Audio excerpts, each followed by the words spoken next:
Okay, we have Muslim authors, 2 authors. Someone please tell me a simple explanation. If there is a question, what is the paper about? May I try, madam? Yes, please. The paper is talk about the how the media of the Western media talk about the how Islam in their perspective. So the paper mainly said that how what Islam in their perspective, such as what is the hot topic like the killing of the pregnant woman because of the apostasy, and the other is halal meat slaughtering, and other than that, they are not the mainly because on the television. Other than that, they also write a book about the Islam itself, but on their perspective, bad side of the Islam. But I think that's all of them. Most of them is a fitnah because it doesn't true at all. Like they said that the Quran is a tool of war. That we know Quran is a peace. Peace. So that's all. Good, good. Good introduction. Good introduction. When we say introduction, it has to be in general. What is the paper about? So we have not come to the details. The paper reveals their findings. This is the findings on is a research base on Facebook. Yeah, Facebook is one of the social media platform. Together with we have Twitter, Instagram, on academics like LinkedIn. So Facebook in this study has become a reference to look at the portrayal of Islam. May someone tell me how this Facebook or internet thing, yeah, has changed the perception about Islam?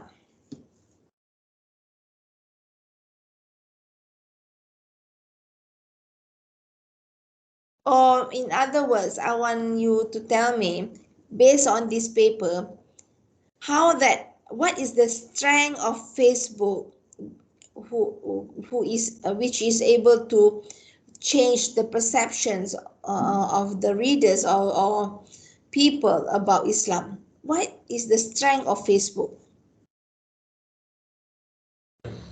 Because Facebook can reach many people. I cannot hear you clearly. Because Facebook can reach many people. Yes, good. The first one, because Facebook is one to many. It's not only one to many. Once you upload any stories, it goes to many, and many to many. Yeah, because you can respond to that story without knowing whoever upload the story, and someone else also can respond to your opinions or your message. You can see how that provides a space across anonymous data and across anonymous people. Yeah, without, you don't have to know them for you to come up with your opinions. You can see whenever there's one story, the comments sometimes thousands. You can see that because the Facebook can make it. You can set the Facebook into public, where everyone can see your story. Okay, next, what else? Yeah, actually been revealed or been portrayed in Facebook? I mean, based on this paper, what are the elements that they found been highly highly contested in the Facebook?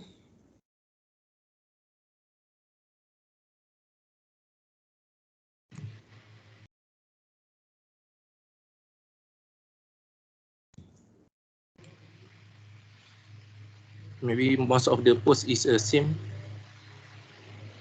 Okay, you go to page 44.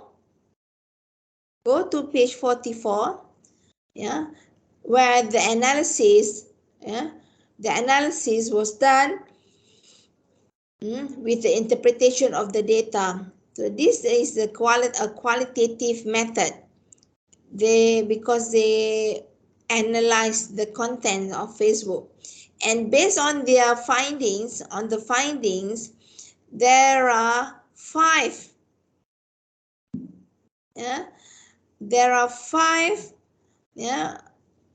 categories of perceived threats to Muslims. First, Muslims are the threat to the peace and normality. Muslims are the threat to the public safety and security. Third, Muslims are the threat to the lifestyle and civilization, which you mentioned about niqab, mentioned about lifestyle. Muslims are the threat to ideology and other religions.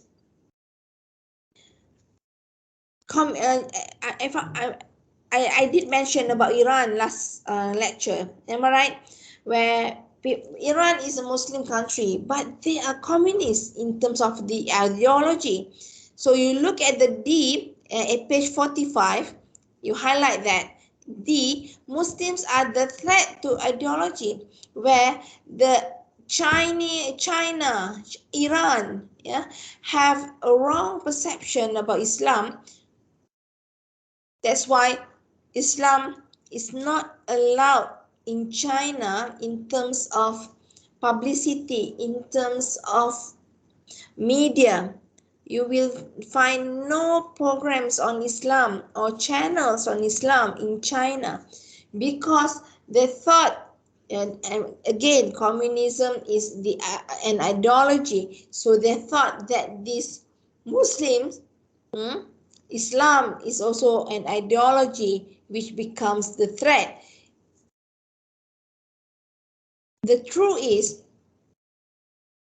Islam is a way of life, not an ideology which can go equally to liberalism, democracy, authoritarian, communism, social responsibility. None. There's nothing which is equal to Islam, because Islam is a way of life, and that the others are the ideology. Look at mazhab. Madhab, we have 4 madhab. This is what we know, that we learn. Madhab Hanafi, madhab Maliki, madhab Hambali. Betul? Salah. And mazhab Shafi'i. Correct me if I'm wrong. You know better than me. So, with these madhabs, alhamdulillah, thank you so much. With these madhabs, they have different, not all, but they have their own, I would say, uniqueness, own way of practicing Islam. Yes, that's the right word. They have their own way of practicing Islam. But Islam is Islam. That's why Islam is not ideology. We can't say we have Islam of Maliki, Islam of Shafi'i. We can't say that. But these madhab have practiced Islam based on what is available to them at that particular time. At the time of Maliki, that is whatever they have agreed upon is available to them at that particular time. And there you are, this Madhab Maliki, for example, from one generation to another generation of that family goes from one to another without any change. Same goes with us. Malaysia, we practice Madhab Shafi'i. That's why from one generation to another generation, we practice Madhab Shafi'i. Wallahu alam. When the other madhabs came, come to these arguments or to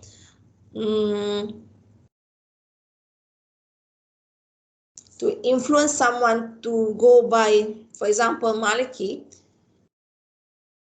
we will say that he is,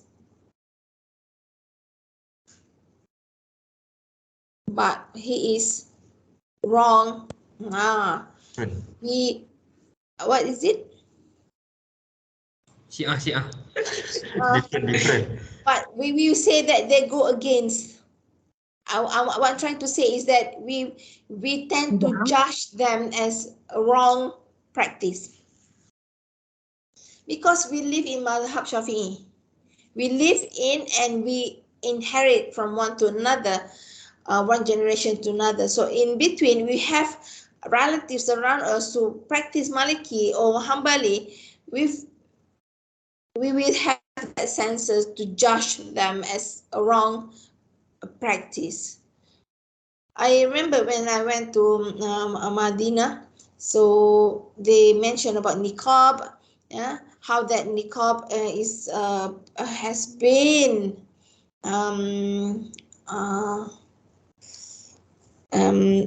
been practiced by their generation. In fact, in the Quran, they mention about khimar.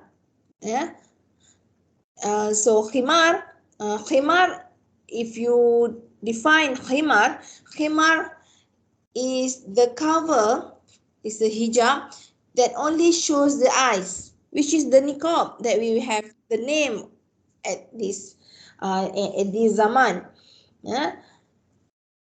It is mentioned in the Quran. And where this madhab has whichever madhab have decided or has decided to follow. So that's why the ideology, Muslims are the threat to ideology and other religions. But we as Muslims, we have iman that Islam is a way of life, not an ideology. Ideology can be changed. So these are the findings, okay, in page 44, 45. I have the question about this paper, if I ask what are the findings, these are the 5. These are the 5 findings, main findings. So the method is content analysis. You can see at page 44. 44 research method. Anti-Islam pages were selected in English language, not from a single country, but from various countries. They have hot discourses on Facebook. 50 Facebook pages have been selected. So in the methodology part, where if there's a question about methodology, so these are the information. Anti-Islam pages, various countries, 50 Facebook pages. A criteria was developed to select the sample among the list of Facebook pages. Okay. And there's also a date. Someone tell me, what is the time frame for this research?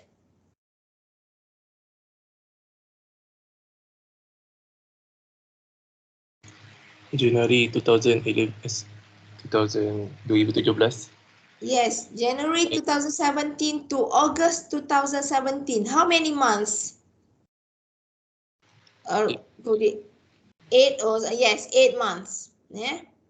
And from this time frame, they select 10 most liked, shared, and commented posts. So the total up to 500 posts. If you want to do an analysis or your research, for example, these uh, uh, were example of content analysis. So someone tell me, what is the conclusion? What do we learn from this paper?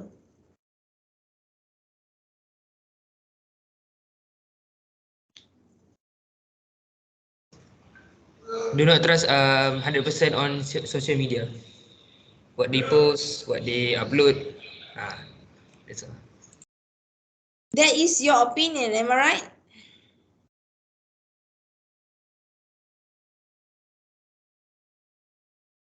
That is your opinion. So if it's in the exam, I will ask you, what is the conclusion of the article? So it has to be taken from the article.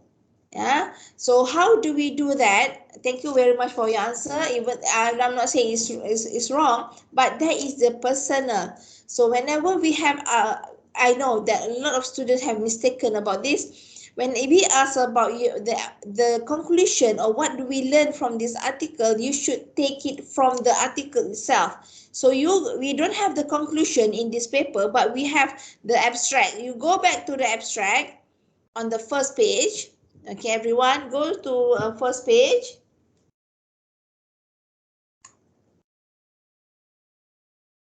You look at the abstract.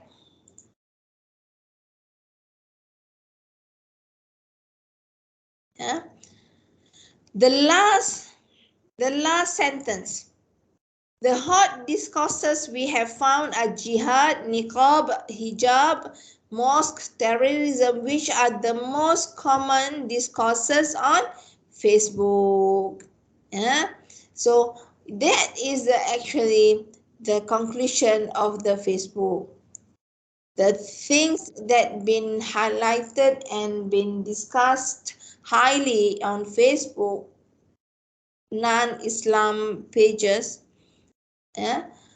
are jihad, niqab, hijab, mosque terrorism. So that is what you should highlight on, not your personal or individual opinions about this paper. So be careful.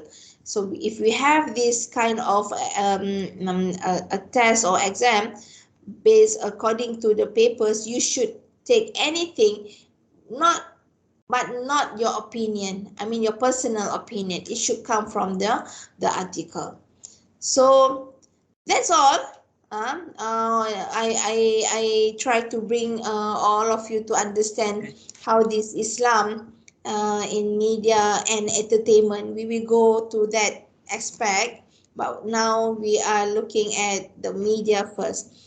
Any question before we leave? Doctor, Yeah. how we can interact with their opinion? Kita nak report ke, kita nak jawab ke, nak lawan juga ke? Are you saying about the exam or Oh, no, no. on Facebook? On the Facebook, the person on the Facebook. Facebook. Okay. Since we have the freedom of speech on Facebook, this is what they promote. I'm not saying that Islam can agree with, but if you think that this is something that you want to respond, you can. But we will open yourself for criticism, and how strong you are to accept that, you have to ask yourself. It's not wrong. Even in Quran, there are ayah asking us to defend ourselves, especially on religion. But in this case, if you think that it will jeopardize your your profile, your personality, or your family, maybe not saying anything is the best way. But more on something that you want to learn. What else? Any question? And before I forgot, Amro, I tried to find our group on Telegram. I couldn't find. What is the name of the Telegram? Nanti Amro share link kat doktor. Boleh invite ataupun share the link. So I hope. You already in the group? Yeah, but I couldn't find. I'm not sure why. Oh, Islamic media, Islamic media and entertainment. Oh, entertainment, Islamic media. Okay, you are very, very good. I mean, in terms of this, we have this poll to who wants to vote for the schedule. Okay, good. So, please come back. We come back next week, inshallah. We will see you next week. I will need you to tell me, or if we can't have the session for any reason, I am okay with that. So as long we communicate. I will stop the recording so your friend can refer.